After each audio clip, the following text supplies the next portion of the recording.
دعوت میں عمومیت ہے. میرے دوستو عزیزوں، یہ بات بہت ضروری بات میں عرض کر رہا. دعوت میں عمومیت ہے، کیونکہ دعوت سے امت بنانی ہے. اس لیے یہ بات یاد رکھنا کہ اس محنت میں طبقاتی جوڑ کا کوئی تصور نہیں ہے،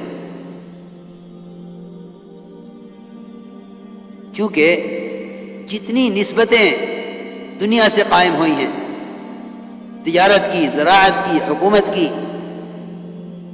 سرمایہ داریوں کی، ان ساری نسبتوں نے امت کو کاٹا ہے.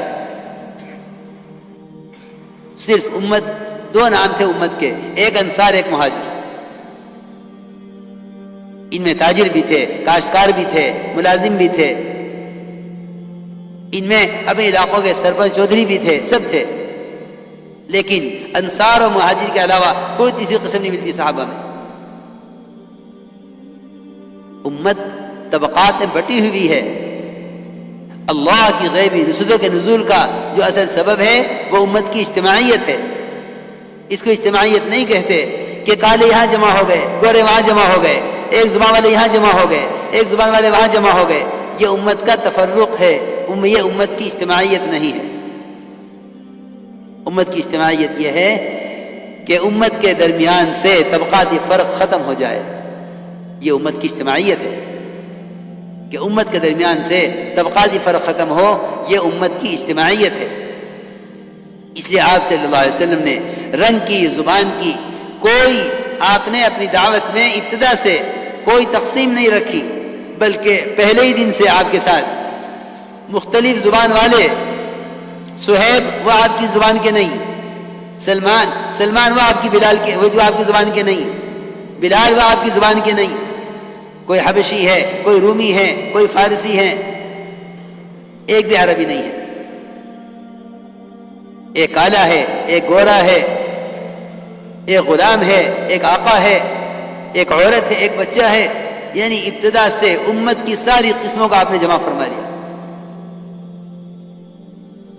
اس لیے اس کام میں طبقاتی جوڑ کا، طبقاتی خروج کا کوئی تصور نہیں ہے، کیونکہ طبقات میں بٹ کے امت کی تربیت ہی نہیں ہے. امت کی تربیت امت کے اختلاط میں ہے. امت کی تربیت امت کے اختلاط میں ہے. ایک صحابی تھے اقسم بن الجون، آپ نے فرمایا اے اقسم، اللہ کے راستے میں نکلا کرو اپنی قوم کے علاوہ کے ساتھ، تمہارے اخلاق اچھے ہو جائیں گے، تم اپنی قوم میں باعزت ہو جاؤ گے. اس میں کیا حکمت تھی کہ آپ نے حکم فرمایا اقسم کو کہ اللہ کے راستے میں نکلا کرو اپنی قوم کے علاوہ کے ساتھ. اپنی اپنی مناسبت والوں کے ساتھ نکلنے سے مجاہدہ نہیں پڑتا. مجاہدہ جو پڑے گا وہ تو اپنی طبیعت کے خلاف لوگوں کے ساتھ نکلنے میں پڑے گا. آپ نے اس لیے فرمایا یا اقسم اغزو مع غیر قومک، کہ اللہ کے راستے میں نکلو اپنی قوم کے علاوہ کے ساتھ. اس لیے میرے دوستو عزیزوں، اس کام میں طبقاتی جوڑ کا کوئی تصور نہیں ہے، کیونکہ اس کام سے امت کو مجتمع کرنا ہے. امت کے درمیان کے طبقاتی فرق کو اس کام سے ختم کرنا ہے. اگر اس راستے میں بھی امت طبقاتی بنیاد پر نکلی، یہ طبقاتی بنیاد پر جمع ہوئی، تو اس سے امت کو تقویت نہیں ہوگی، طبقات کو تقویت ہوگی. اس سے امت کو تقویت نہیں ہوگی، بلکہ امت کے تفرق کو تقویت ہوگی، امت کی اجتماعیت کو تقویت نہیں ہوگی. اس لیے حضور اکرم صلی اللہ علیہ وسلم نے کسی بھی بنیاد پر فخر کرنے کی اجازت نہیں دی کہ کوئی طبقہ سے فخر کرے کہ ہم یہ ہیں، ہم یہ ہیں. اس کی اجازت کسی کو نہیں دی، بلکہ ساری امت کو بحیثیت امت ہونے کے ساری امت کے لیے تیار کیا. آپ کے پاس جتنے بھی افراد جمع ہوتے گئے وہ امت بنتے گئے، وہ امت بنتے گئے. آپ نے امت کے لیے امت کو تیار کیا. آپ نے امت کے لیے امت تیار کی ہے. آپ نے امت کے لیے امت تیار کی ہے. زبان کی بنیاد پر یا رنگ کی بنیاد پر امت کو تقسیم نہیں ہونے دیا.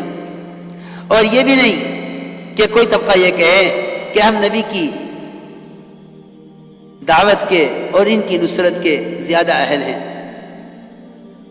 اللہ کی شان اللہ تعالیٰ نے آپ کی مدد ابتدا میں باہر والوں سے کرائی، اپنے تو بعد میں آئے، قریش تو بہت بعد میں آئے، قریش بہت بعد میں آئے، دور والوں نے آپ کی دعوت کو پہلے قبول کر لیا۔ اس لیے میرے دوستو عزیزوں، میں نے عرض کیا تھا کہ اصل میں ہمارے کام میں طبقاتی جوڑ کا کوئی تصور نہیں ہے، کیونکہ اس محنت سے امت بنانی ہے، اس محنت سے امت بنانی ہے۔ تو دعوت کا بنیادی جو مقصد ہے وہ ہے دعوت کے دعوت کے ذریعے سے امت بنے۔ طبقاتی جوڑ کا ہمارے کام میں کوئی تصور نہیں ہے، کوئی تصور نہیں ہے، کیونکہ دعوت سے امت بنانی ہے۔ جو کچھ سنا گیا اللہ اس پر عمل کرنے والا اور آگے لوگوں تک پہنچانے والا بنائے۔